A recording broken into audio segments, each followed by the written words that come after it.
I would say my biggest thing that I would want a new grad to remember is that, when you graduate, it's overwhelming. Making that decision of where am I going to practice, who am I going to practice with, am I going to do commercial, private, whatever. It's a lot. It's a lot to think about.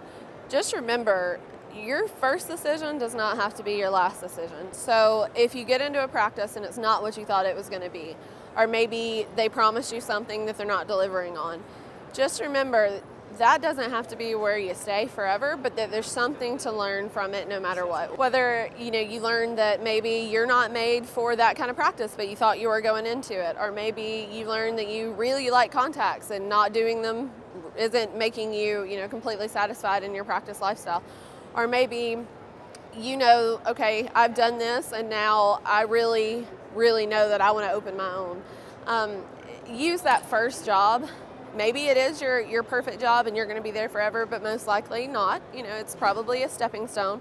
Just try to look for the good points and look for what you can build in yourself so that you're a better candidate for the next job that comes along. I would say optometry is probably one of the smallest professions when it comes to word of mouth.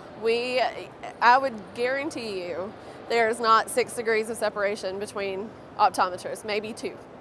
You go to places like meetings, or you try to find a job and you're calling those contacts, you're calling your people from school, you really find out quickly how, oh yeah, I knew that person, or I crossed paths with this person, or you run into somebody that you forgot all about.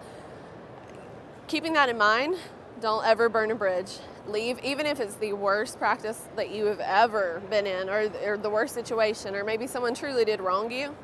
Make sure that you save face, that you do it with class, and that you keep your professional demeanor on at all times, because it will get back to people and things will be said, and you don't want to be on the bad end of that.